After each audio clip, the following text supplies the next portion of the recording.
Let's solve cosine of 2x minus pi over 6 is equal to square root of 3 over 2 on the interval from 0 to 2 pi, including 0 but not including 2 pi.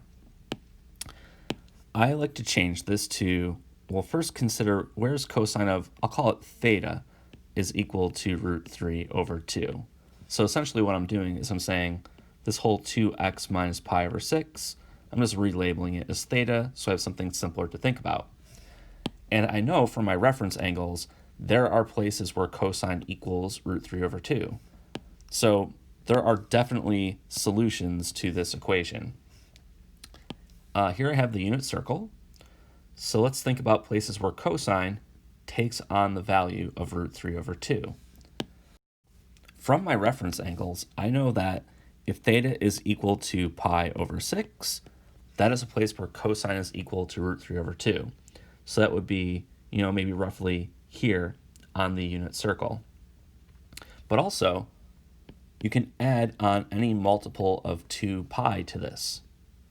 What this will do is, well, if you're at this angle, adding 2 pi or subtracting 2 pi will take you back to the same location.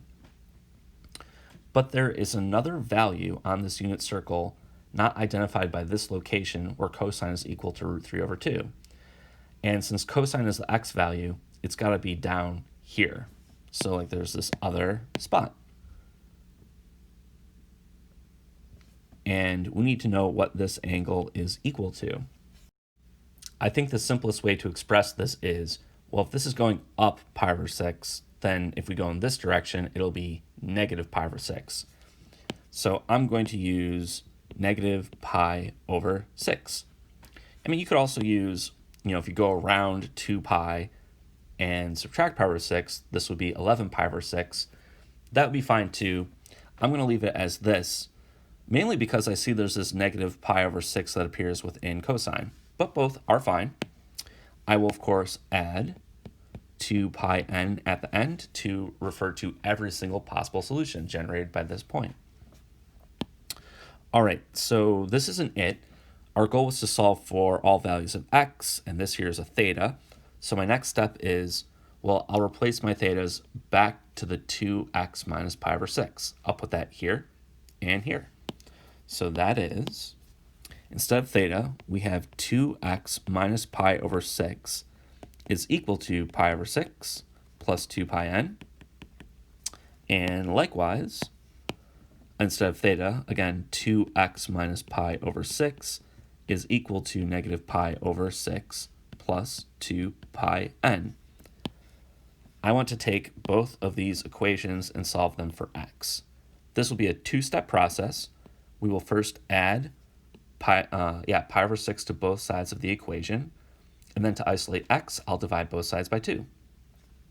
So starting with this equation here, if I add pi over 6 to both sides, I'm going to combine it with this piece here.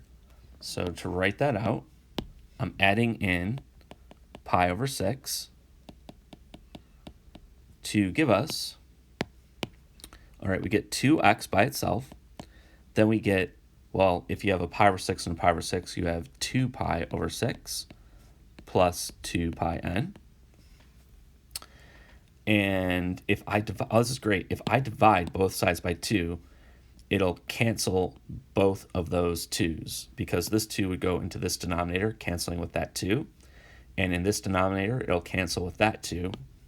And this will give us our answer of, okay, x is equal to pi over 6 plus pi n.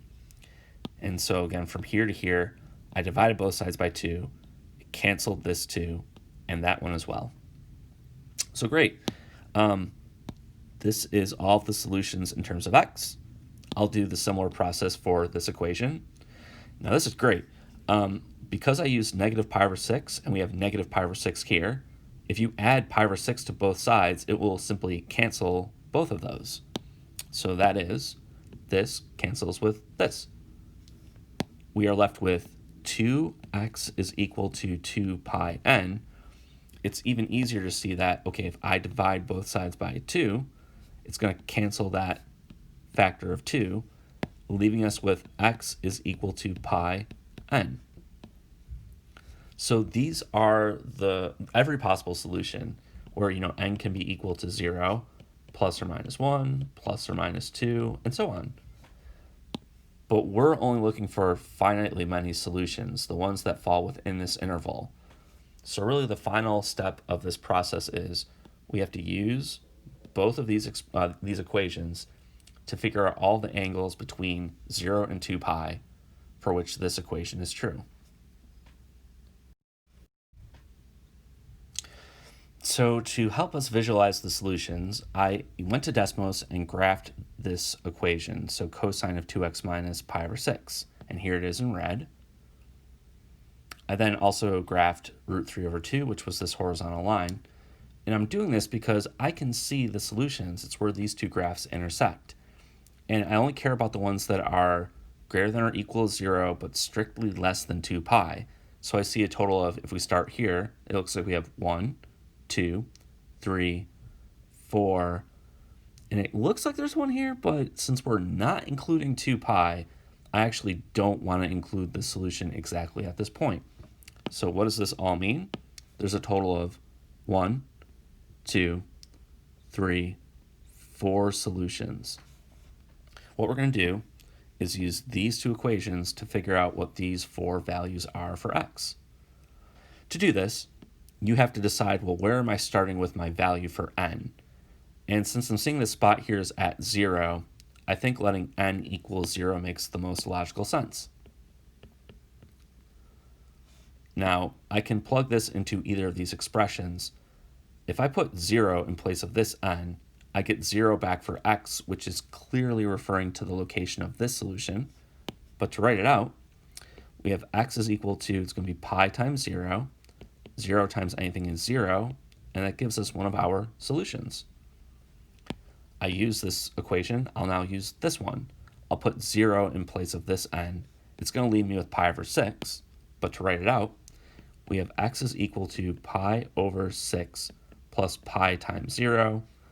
I get pi over 6 for x, and this is a second solution, and that's referring to this spot.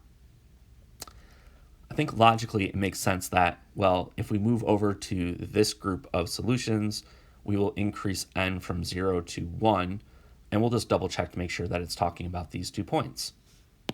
So I'll say, all right, I'll let n equal 1, and I'll start with this equation. I will put 1 here.